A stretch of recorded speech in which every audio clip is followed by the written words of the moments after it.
pipe friends, welcome to another episode of the beginning pipe series tutorial here. Today we're going to talk about storing tobacco. Very simple, my recommendation is to use mason jars because they keep it fresh. I'm going to put a link to a video that Lady Fire did on how to do this type of labels where you actually heat up the tins when she open it, and then you can peel it off and then stick it here. I think in the video she did this one. But you can also, with this type of tins that have this other type of labels that are very easy to kind of remove, you can just cut a piece and remove it. You can just put it around the different tins, whether it's a small tin or a larger tin.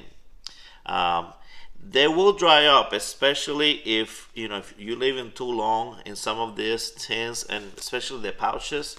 So you want to just have them from the mason jar. You can have them in a big mason jar, or better yet, get smaller ones so that you can store some and let it age, and then you're smoking out of the other mason jar.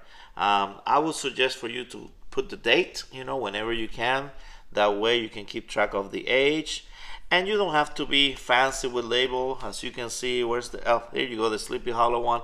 I just wrote it myself, and anything is fine as long as you label it so that it doesn't happen like me. I have at least 2 mason jars, I think, or 3, that in the process of doing it I still don't know what is in there, so it's kind of frustrating. So make sure that you label it right away and write it so you know. That's my suggestion for storing the tobacco. I see a lot of questions online about how long can it be on the tin or on the pouch before it dries up.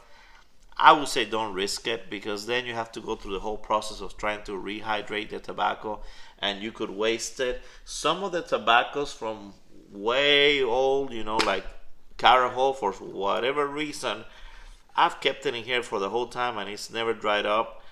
So they may have some special things they put on them to keep them longer.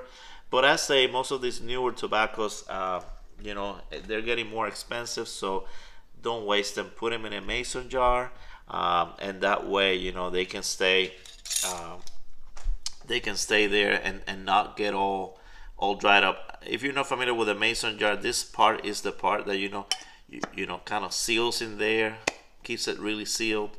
And then when you apply the lid, it's kind of the best way to make sure that the moisture stays in there. So there you have it. I'll see you in the next episode.